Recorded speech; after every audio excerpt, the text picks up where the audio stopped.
ज्ञान गोष्ठी प्रश्न नंबर 41, तारीख 8/5/2000।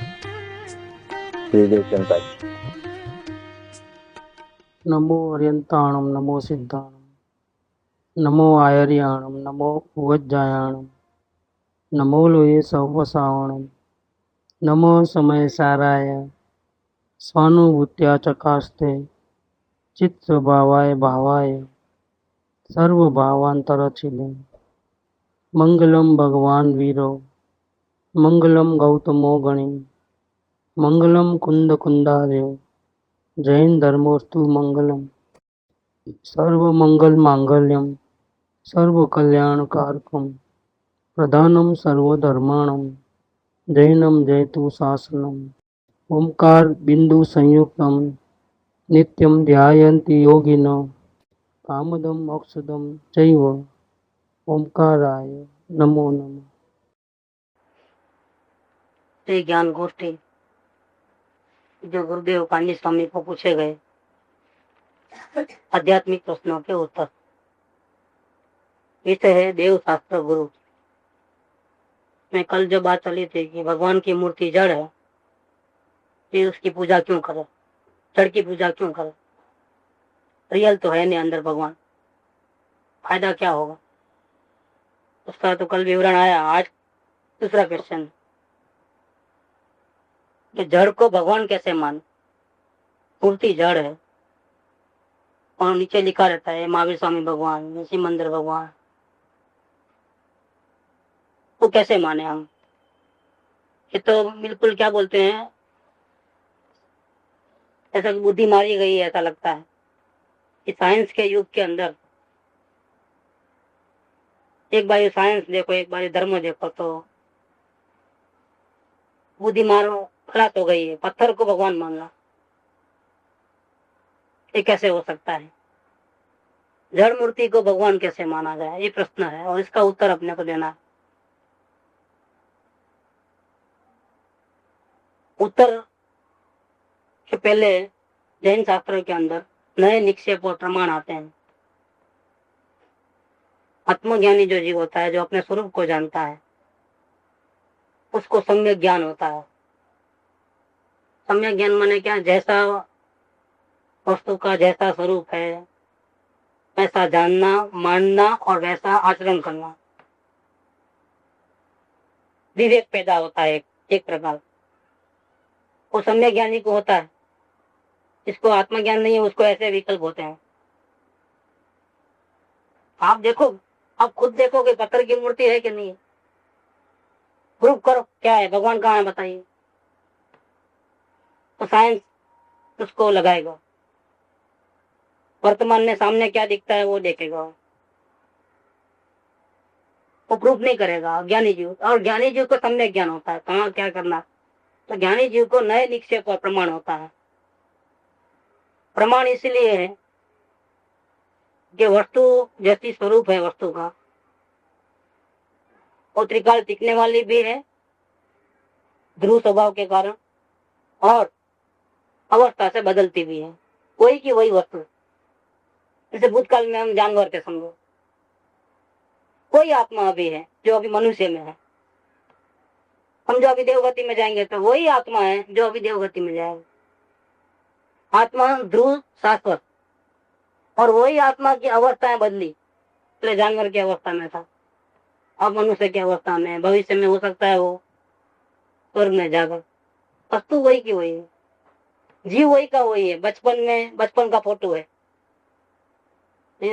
जवानी का फोटो है, वही बुढ़ापे का फोटो है जीव।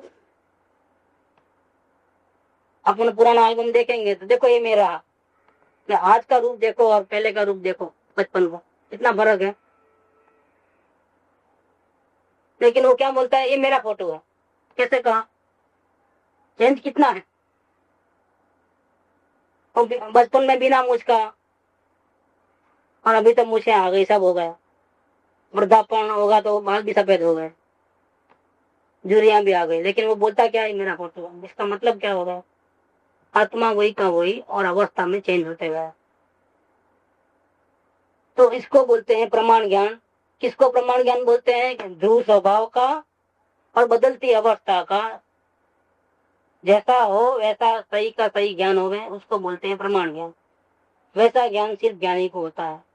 तो ज्ञान जो संयोग को अपना मानता है, शरीर में स्त्री मेरी, वो ऐसा, बहन मेरी है, टेप रिकॉर्ड मेरा है, घर मेरा है, ऐसा उसका तो ज्ञान मिथ्या है। जबकि जो ज्ञानी है, जो आत्मज्ञानी है, उसको अपने मूल स्वभाव का और बदलती अवस्थाओं का बिल्कुल परफेक्ट ख्याल है कि मैं ज्ञान स्वरूपी आत्मा हूँ, पहले भी था, भविष्य में भी रहूंगा, मेरे स्वभाव में कोई चेंज नहीं आएगा। लेकिन पहले मैं अज्ञान अवस्था में था, मैंने अपने स्वरूप को नहीं जानता था। अब मैंने गुरु की आज्ञा उठा करके अंतर्मुखी प्रयास के द्वारा अपने स्वरूप को जाना है, तो उसको अवस्था का भी परफेक्ट ज्ञान है। अपने अवस्था का परफेक्ट ज्ञान है माने क्या? कि मैं ज्ञान स्वरूप आत्मा शाश्वत स्वभावी हूँ और निरंतर जानना जानना जानना जो हो रहा है, ये मेरी अवस्था है। आत्मा की अवस्था जानना जानना जानना जानना, बस इसके बाजू में रागद्वेष वाली अवस्था है, विकल्प वाली अवस्था है, वो मेरी अवस्था नहीं है। मैं तो सिर्फ जानने जानने वाला है। ये अवस्था मेरी कौन सी? जानना जानना जानना। विकल्प आ रहे हैं, अच्छे बुरे भाव आ रहे हैं, पुण्य पाप के भाव आ रहे हैं, वो मेरा नहीं है। ऐसे वस्तु का मूल स्वभाव और उसकी ओरिजिनल अवस्था, दोनों का ज्ञान ज्ञानी पुरुष को होता है, उसको बोलते हैं प्रमाण ज्ञान। प्रमाण ज्ञान में दोनों साइड दिखती है, लेकिन अभी केवल ज्ञान नहीं हुआ है। इसीलिए जब वो स्वभाव को देखेगा तब अवस्था नहीं दिखेगी, और अवस्था को देखेगा तब स्वभाव नहीं दिखेगा। जानकारी दोनों की है ज्ञान के अंदर, लेकिन उपयोग दो जगह नहीं रह सकता है, एक ही साथ दो चीजें नहीं दिखती है। इसीलिए वही ज्ञान प्रमाण ज्ञान के अंदर टुकड़े पड़ते हैं। ये टुकड़ों को बोलते हैं नए। द्रव्य को देखे तो द्रव्यार्थिक नए, अवस्था को देखे तो पर्यायार्थिक नए। ऐसे साइंस है, जैन शास्त्रों में ऐसा विज्ञान। तो एक तो प्रमाण ज्ञान, दूसरा है नए, तीसरा है निक्षेप। जिस पदार्थ का ज्ञान होता है वो पदार्थ, उसको निक्षेप कहते हैं। चाहे वो स्वयं हो, चाहे स्वयं का स्वभाव हो, चाहे अवस्था हो, चाहे और कोई पदार्थ हो, उसको बोलते हैं निक्षेप। तो निक्षेप के बस 4 प्रकार हैं वापिस: द्रव्य निक्षेप, नाम निक्षेप, भाव निक्षेप, ऐसा। तो पत्थर की मूर्ति को हम भगवान मानते हैं, तो ये ज्ञान का सब्जेक्ट है। हमने आत्मा ने अपनी ज्ञान अवस्था के द्वारा एक पत्थर की चीज को जाना, तो जो चीज जानने में आई उसका नाम क्या है? निक्षेप। जानने वाला जो ज्ञान है उसका नाम है नए, क्योंकि वो टुकड़ा हुआ। एक साथ में अपने आत्मा को और भगवान की मूर्ति को, दोनों को नहीं जान सकता है। इसलिए जानने वाला जो पोर्शन है, जो खंडित है। भगवान की मूर्ति को जानते वक्त भी जानकारी ये है कि मैं जानने वाला आत्मा हूँ, शाश्वत हूँ, और जानना जानना मेरा कार्य, वो जानकारी है। लेकिन अभी उपयोग कहाँ है? तो जो ये उपयोग है, जो भगवान को देख रहा है, वो उपयोग को नए कहते हैं शास्त्रीय भाषा में। और सामने जो दिखा उसको बोलते हैं निक्षेप। और निक्षेप होते हैं 4 प्रकार। ये 4 प्रकार के निक्षेप के अंदर जड़ पदार्थ, जड़ मूर्ति को भगवान मानना, वो भाव निक्षेप है। साक्षात भगवान होते अगर और उनको हम भगवान मानते तो वो द्रव्य निक्षेप। और भगवान को कुछ न कुछ नाम दिया गया, उसका नाम है नाम निक्षेप। लेकिन भगवान नहीं है साक्षात, लेकिन भगवान का फोटो या स्टेच्यू या मूर्ति है, उसको हम भगवान के जैसा ही मानते हैं, वैसा ही पूजा करते हैं। उसको क्या बोलते हैं? भाव निक्षेप बोलते हैं। और चौथा है स्थापना निक्षेप। ये स्थापना में क्या होता है? एक बनाया पुतले जैसा, तो उसको नाम दिया ये हनुमान, ये कृष्ण। हो सकता है वो वैसे ना हो, सेम टू सेम ऐसा का वैसा फेस वगैरह नहीं हो, लेकिन हमने उसको उस रूप में स्थापित किया, उसका नाम है स्थापना निक्षेप। ऐसे निक्षेप के 4 प्रकार है, द्रव्य निक्षेप, नाम निक्षेप, भाव निक्षेप और स्थापना निक्षेप। जड़ मूर्ति को भगवान हम मानते हैं कब? उनकी पंच कल्याणक प्रतिष्ठा कर लेते हैं और उसमें हम आरोप करते हैं कि देखो ये मूर्ति जो है महावीर स्वामी, बाजू में दूसरी है वो आदिनाथ भगवान की, ये बाजू में है वो शांतिनाथ भगवान। ये नाम निक्षेप हुआ। दूसरा स्थापना निक्षेप हुआ कि स्थापित किया गया उसमें नाम। और तीसरा जब हम पूजा करते हैं तो भाव से करते हैं, ये महावीर स्वामी की मैं पूजा करता हूँ, कि शांतिनाथ भगवान, इसको बोलते हैं भाव निक्षेप। इस प्रकार से निक्षेप के जो प्रकार हैं वो जैन शास्त्रों में उसका वर्णन है। अब यह प्रश्न है कि जड़ मूर्ति को हम भगवान कैसे माने, उसका उत्तर गुरुदेव जी देते हैं यहाँ कि साक्षात जिनेंद्र भगवान के अभाव में, अगर वो है तो मूर्ति की कोई जरूरत नहीं, लेकिन नहीं है अब, तब उनके अभाव में प्रतिमा जी में उनकी स्थापना की जाती है।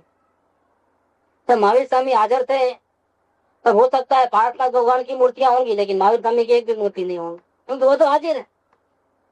अब जाने के बाद उनकी मूर्ति उनकी याद में, गांधी जी थे तब गांधी जी का स्टेच्यू था किधर भी, महात्मा गांधी रोड ऐसा नाम था क्या, लेकिन गए तो उनकी याद में ये महात्मा गांधी ब्रिज, ये महात्मा गांधी स्टेच्यू, ये महात्मा गांधी मार्केट सब नाम दिया था ना। उनके अभाव में प्रतिमा जी के अंदर उनकी स्थापना की जाती है।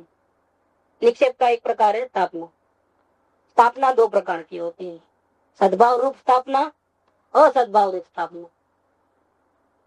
जिनेंद्र देव के अनुसार उनकी मूर्ति में जिनेंद्र देव का आरोप करना वो सद्भाव रूप स्थापना है। जैसे ओरिजिनल थे वैसे के वैसे, सेम सिचुएशन में वैसे की वैसी फोटो होवे तो उसका नाम क्या है? सद्भाव रूप स्थापना। कृपालुदेव की जो अपनी मूर्ति देखते हैं और उन्होंने भक्तों के रिक्वेस्ट से ध्यान अवस्था की फोटो पड़वाई थी। उस जमाने में जो कैमरे कैसे थे मालूम, आगे काला कपड़ा रखता था और दूर आगे 3 लकड़ी के ऊपर वो कैमरा रहता था और एडजस्ट करता था वो काला कपड़ा उठा करके कुछ ऐसा करता था दूर से। उस जमाने में कैमरे ऐसा था और इस प्रकार से स्टूडियो वाले को बुला करके स्टूडियो में जाकर के वो फोटो पड़वाया गया। आज जो हम जो फोटो देख रहे हैं कृपालुदेव का, ध्यान अवस्था का या कोई भी, ये रियल फोटो है, सद्भाव रूप। लेकिन कई ज्ञानी ऐसे हो गए हैं कि जिनका फोटो हमारे पास नहीं है, जैसे टोडल मल जी है, बनारसी दास। उस जमाने में कैमरे का व्यवस्था नहीं थी, फिर भी हमने उनका एक आकार बना करके फोटो बनाया। फिर कुनकुन आचार्य देव है जो उधर आगे। अब जहाँ जहाँ हम सोनगढ़ में या किधर भी जाते हैं तो कुनकुन भगवान का वही फोटो देखते हैं, क्योंकि चित्रकार वही का वही है, भावनगर वाला गोयल, उसने वैसा ही बनाया है। कुनकुन भगवान का एक फोटो बनाया है, लेकिन देखा है क्या कुनकुन भगवान ऐसे थे क्या? हो सकता है उनका चेहरे में कोई फर्क हो, लेकिन अभी हमने जब जब जब भी देखते हैं तो कैसा है, वैसा फोटो है। इसको बोलते हैं असद्भाव रूप स्थापना। बाह्य लक्षण एज इट इज है, मोर पीछे कमंडल है, नग्नता है, ध्यानस्थ अवस्था है, शांत मुद्रा है, ये सब है। लेकिन हो सकता है जो फेस हम देखते हैं वो फेस उनका नहीं हो, तो उनको हम कुनकुन मुनि के रूप में जानते हैं। लेकिन कृपालुदेव का जो है वो कैसा है? सद्भाव रूप स्थापना है, वैसा ही थे। बेंसी का वैसा ही थे, गुरुदेव जी तो वैसे ही थे, फेस वगैरह जो भी देखा। तो स्थापना 2 प्रकार की होती है, एक सद्भाव रूप स्थापना और एक असद्भाव रूप स्थापना। जिनेंद्र देव जैसे थे आज से 2600 साल पहले, महावीर स्वामी जैसे थे, सेम टू सेम वैसे ही मूर्ति, अंग पे मुकुट नहीं, फूल नहीं, कपड़े नहीं, ध्यानस्थ दशा, आंख खुली न हो, स्थिति में कोई अस्थिरता न हो किसी प्रकार की वचन, ये जो बात है सद्भाव रूप स्थापना है। वैसे ही मूर्ति होनी चाहिए, वो पूजनीय है। अगर इसमें कोई चेंज है तो वो पूजनीय नहीं है। ऐसे फूल लगाए गए तो पूजनीय नहीं है, आंख लगाई गई तो पूजनीय नहीं है, क्योंकि महावीर स्वामी ऐसा नहीं। मुकुट लगाया गया तो पूजनीय नहीं है, टीका लगाया गया तो पूजनीय नहीं है। देखो क्योंकि वो असद्भाव रूप है। तो कुन भगवान की मूर्ति हो सकता है कि ऐसी नहीं है, लेकिन हम भाव से उनको, भाव निक्षेप से उनको ऐसे ही समझ करके भगवान को पूजा करते हैं। कुन भगवान, उनको कुन भगवान मानते हैं, वो भाव निक्षेप से मानते हैं, स्थापना निक्षेप से नहीं। भाव निक्षेप अलग हो गया, स्थापना निक्षेप, ये स्थापना की बात चल रही है। जड़ मूर्ति में भगवान मानना हो वो कौन सा निक्षेप है? स्थापना निक्षेप। इसे हमने अपने दादाजी को नहीं देखा था, लेकिन पिताजी के मुख से सुना कि उनके पिताजी ऐसा बोलते थे कि हमारे दादाजी ऐसी पगड़ी पहनते थे, सुख लकड़ी थे, हाथ में लकड़ी लेते थे, उनकी चाल ऐसी थी। और फिर उस पर से हम आइडिया लगा करके एक फोटो बनवा लिए। देखा नहीं है, हमारे पिताजी ने भी नहीं देखा है। तो वो क्या हो गया, भाव निक्षेप हो जाए अगर उसको हम स्वीकार करते हैं। जैसे कुन भगवान की बात लगे, लेकिन ये मूर्ति की जो है ना वो स्थापना निक्षेप, और स्थापना निक्षेप में जो सद्भाव रूप स्थापना है वो पूजनीय है, और जो असद्भाव रूप स्थापना है वो पूजनीय नहीं। और गले में माला हो, हाथ में शस्त्र हो, ऐसा कुछ हो, दागिने हो, आंख खुली हो, ऐसे कोई महावीर स्वामी नहीं थे। कोई भी भगवान, आर्यन भगवान ऐसे नहीं होते हैं, उनके अंग पे वस्त्र नहीं होते हैं, आंख खुली नहीं होती है, और दो में से एक आसन होता है, या पद्मासन होता है या खड़गासन होता है। खड़े खड़े ध्यान करते हैं या फिर पद्मासन में बैठ, दो में से एक ही मुद्रा होती है आर्यन भगवान। ऐसे लेट करके उपदेश नहीं देते हैं, ऐसी स्थिति भी नहीं होती। तो पलंग पे सोए हुए हैं और भगवान का फोटो फाड़ो, ये डांस कर रहे हैं और भगवान का, ऐसा ऐसे नहीं होते हैं। दो ही मुद्रा होती है, दो में से कोई भी एक। आर्यन भगवान कि चलते चलते फोटो फाड़ो, नहीं, चलते भी नहीं। महावीर स्वामी एक जगह से दूसरे जगह विहार करते हैं तो खड़े होकर नहीं होता है, अगर वो बैठे हैं तो बैठे हुए जाते हैं आकाश में अदर। कोई उनको कोई जरूरत नहीं है कि खड़े होकर के फिर चलाए मन। बिल्कुल स्थिरता होती है, काया की बिल्कुल स्थिरता होती है। जिस प्रकार से समोसन में विराजमान है पद्मासन में, इसी प्रकार से आकाश में भी इसी प्रकार से गमन होता है। अगर दूसरे प्लेस में जाना है, रनिंग चलने वाला फोटो उनका नहीं होता है, गुरुदेव का हो सकता है रनिंग। उनका वीडियो कैसेट में वो खाना खा रहे हैं, चल रहे हैं, भगवान के मंदिर में जा रहे हैं, झुक रहे हैं, ऐसा उनका हो सकता है, लेकिन भगवान का कभी भी ऐसा नहीं हो सकता। आर्यन भगवान की स्थिति में ऐसी पोजिशन होती है, हम समझ लेना एक एक चीज को। तो यहाँ पर जो बात है कि जिनेंद्र देव जैसे थे वैसे उनके अनुसार उनकी मूर्ति में जिनेंद्र देव का आरोप करना वो सद्भाव रूप स्थापना, और पुष्प आदि में स्थापना करना वो असद्भाव रूप स्थापना है। इन्हें तदाकार और अतदाकार स्थापना भी करते हैं, जैसा थे वैसा आकार वाले, और जैसे थे ऐसा आकार नहीं, लेकिन दूसरे आकार में तो अतदाकार होगा। जिनदेव की प्रतिमा में जिनदेव की ही स्थापना होती है, इसीलिए उस प्रतिमा पर कोई श्रृंगार आदि नहीं हो सकता। वितराग की प्रतिमा के वस्त्र नहीं हो सकते, माला नहीं हो सकती, मुकुट नहीं हो सकते, शस्त्र आदि राग द्वेष के अन्य चिन्ह भी नहीं हो सकता। क्योंकि शस्त्र कौन रखेगा? जिसको भय हो शत्रु का वो रख। भगवान को किसी का भय नहीं, कोई शत्रु नहीं, कोई मित्र नहीं, किसी का भला करने का नहीं है, क्योंकि जैन धर्म में भगवान किसी का भला नहीं करता है। गलती आप करो फिर माफी मांगो भगवान के सामने, आपको माफ कर देगा तो क्या हो गया है? तो अच्छा हो जाएगा, पापियों की संख्या बढ़ जाएगी, क्योंकि अब तो भगवान माफ कर देंगे, आप कितना ही पाप कर लो।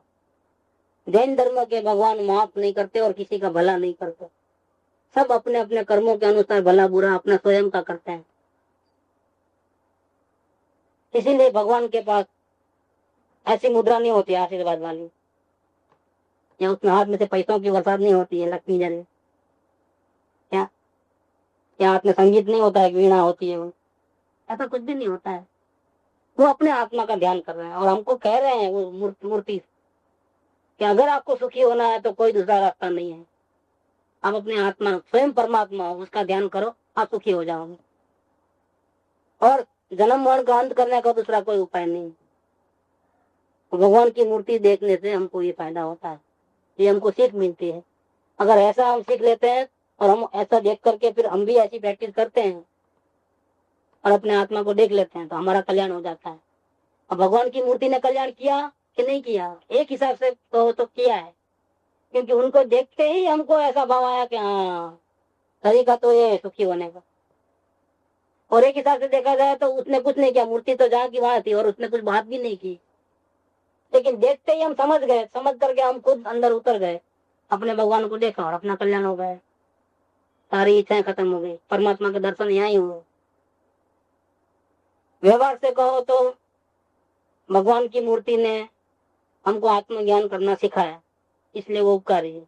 और हकीकत में हम ऐसी योग्यता में आ गए कि देखते ही हम क्या करना और क्या नहीं करना वो समझ में आ गया, और हम खुद अपने उपादान को जागृत करके खुद अपने ध्यान लगाया तो हमारा कल्याण हुआ। वो निश्चय की बात, हकीकत तो ये है। जब भी कार्य होता है तब उसके अनुकूल निमित्त होता ही है। अगर हम आत्मज्ञान करते हैं तो वितरागी, देव, गुरु, शास्त्र में से कोई भी निमित्त होता है। समझो अभी हम मनुष्य हैं, यहाँ पर हमको आत्मज्ञान करना है तो हमको प्रत्येक सदगुरु चाहिए।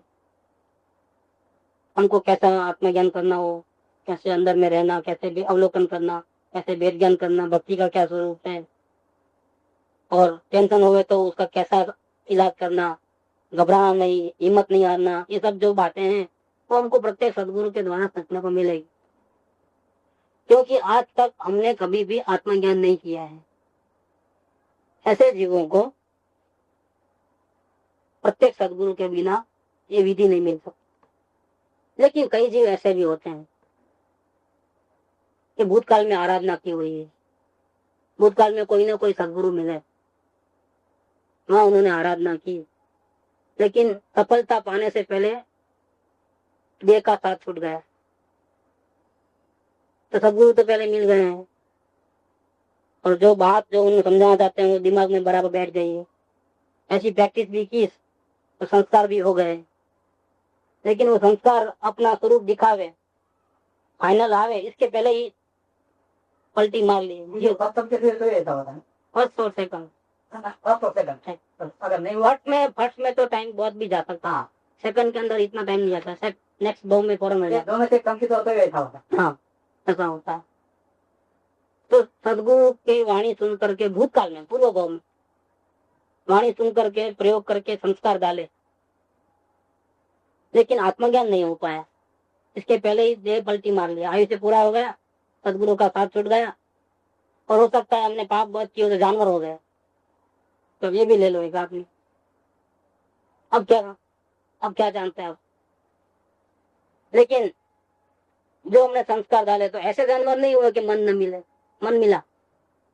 अगर मन नहीं होता तो खत्म ही हो गया मामला, लेकिन हमको मन वाले के जानवर बन गए।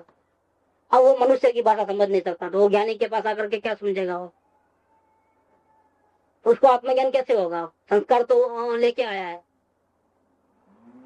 उसको शास्त्र भी वो नहीं पढ़ सकता, प्रत्येक सदगुरु की वाणी भी वो नहीं समझ सकता, अब उसके लिए क्या आधार रह गया है?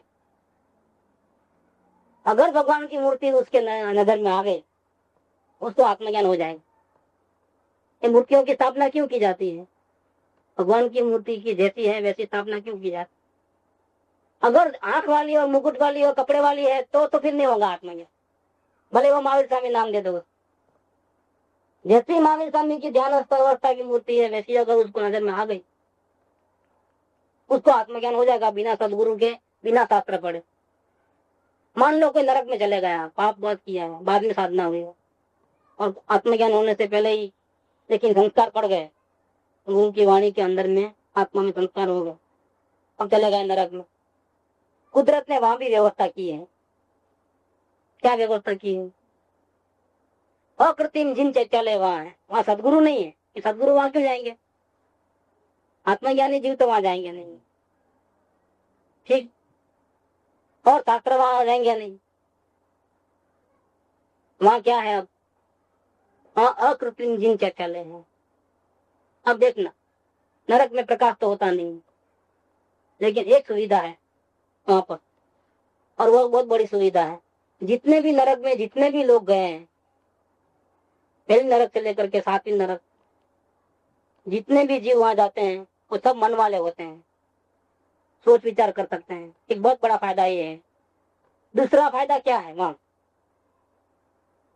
अपने पास यहाँ पर मति और शुद्ध ज्ञान है, उनके पास वहां अवधि ज्ञान है, वो एक्स्ट्रा है।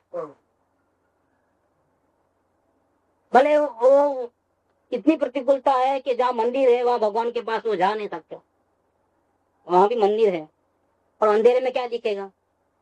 अंधेरे में तो कुछ मूर्ति वूर्ति सब नहीं दिखता है ना। अमावस की रात हो गए और लाइट चले जावे, मोमबत्ती नहीं हो तो हम एक दूसरे के बाजू का फेस भी नहीं दे सकते, मूर्ति क्या देखेंगे? लेकिन क्योंकि उनके पास अवधि ज्ञान है, आसानी से देख सकते हैं भगवान की मूर्ति। दिल्ली जितना अंतर हो वहाँ मंदिर हो, वो यहाँ मार खाता हो नारकी का जीव, अवधि ज्ञान लगाया भगवान की मूर्ति देखे। हाँ, उपयोग लगाना पड़ा, उपयोग तो लगाना पड़ा, बिना उपयोग लगेंगे छदमस्त है, केवल क्या नहीं थोड़ा है। यहाँ पर भी हम आपको देखना है तो मेरे को ऐसा करके ऐसा आना पड़ता है क्या? मैं उधर देखूंगा आपको कैसे देखूं? तो वैसा ही वहाँ अवधि ज्ञान की सुविधा है। अगर कोई आत्म संस्कारी जीव वो अवधि ज्ञान लगाया कि मेरे को इतनी तकलीफ क्यों है, तो उसको भूतकाल में भवों की भी याद आती है, सदगुरु का वचन भी पूरे याद आते हैं, और वर्तमान में आलम्बन चाहिए ध्यान का। तो वहां जो नरक में जो भगवान की मूर्तियां हैं, मंदिर है, वहां अगर उपयोग लगाया तो ध्यान कैसे करना है उसको मालूम पड़ जाता है, और वो ध्यान वहां करके वो आत्मज्ञान वहां भी कर सकते। यहाँ तक कि सातवीं नरक तक का जीव भी और आत्मज्ञान कैसा है, ऐसे महावीर स्वामी जैसे थे वैसा मूर्ति है तो नमस्कार करो, लेकिन मुकुट है, वो फूल है, क्या जरूरत है? उनको सुगंध की क्या जरूरत है? तो महात्मा जी वो नमस्कार करेगा, तुम आपको नमस्कार करेगा नहीं करेगा, नहीं करेगा, फिर भी एकांत नहीं लेना। कोई पूर्व कर्म हो, मजबूरी हो, राजा की आज्ञा हो, कोई प्रेशर डाले तो भाव से नहीं करता है, द्रव्य से करता है। तो कौन जरूर लिखा है राजा की आज्ञा है तो समय दृष्टि थी, नमस्ते करता है, अच्छा हुआ है, पूर्व कर्म है, क्या करें, गलत कार्य उनको करना पड़ता है।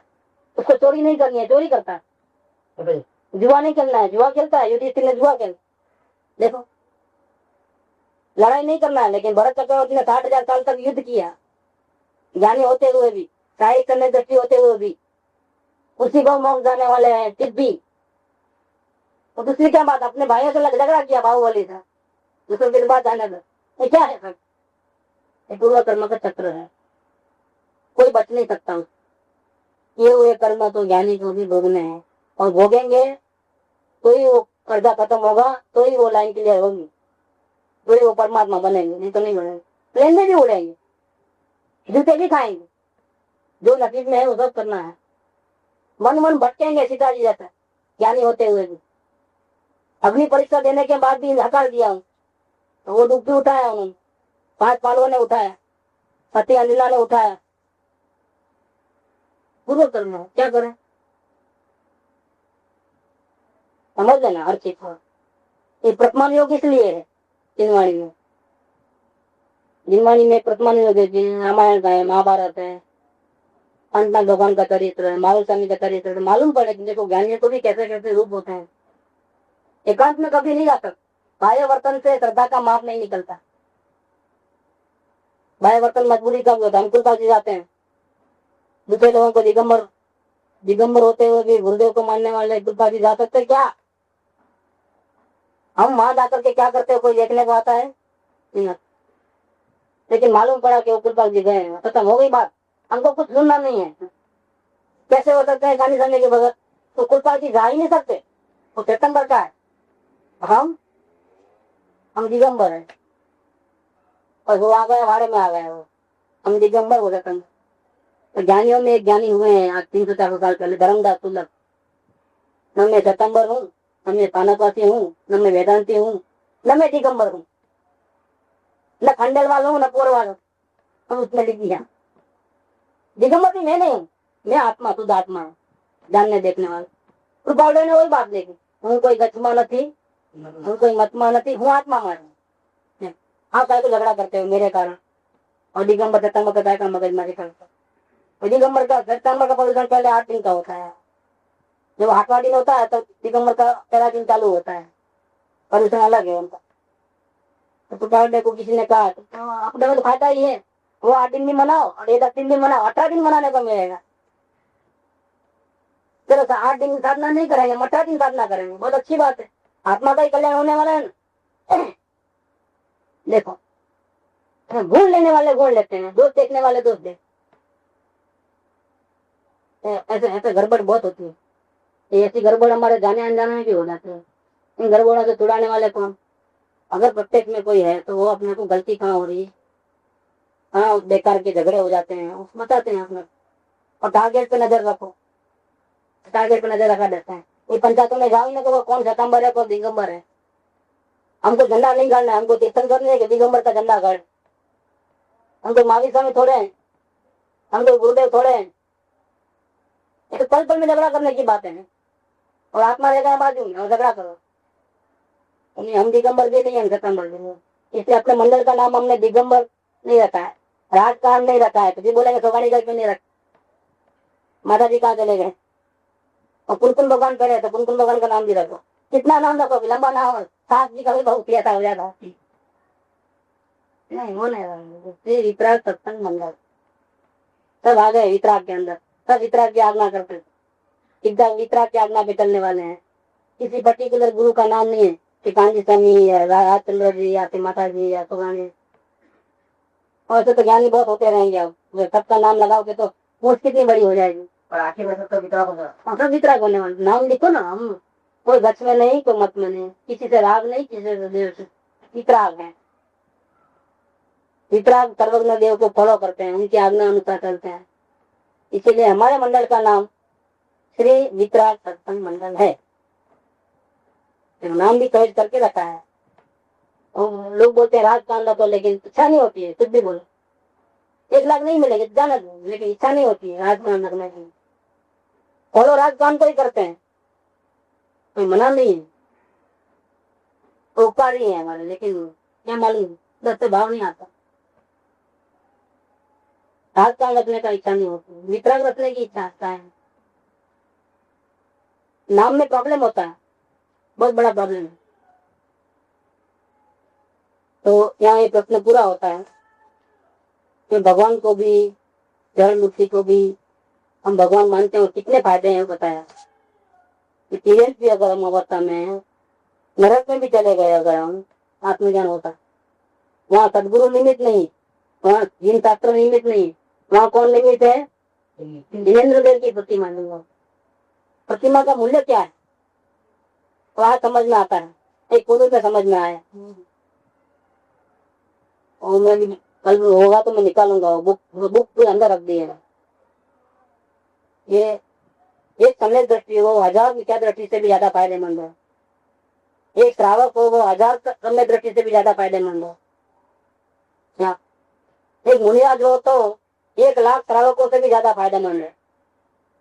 जिनेन्द्र भगवान अगर साक्षात हो तो करोड़ों मुनिराज हो उससे भी ज्यादा फायदेमंद।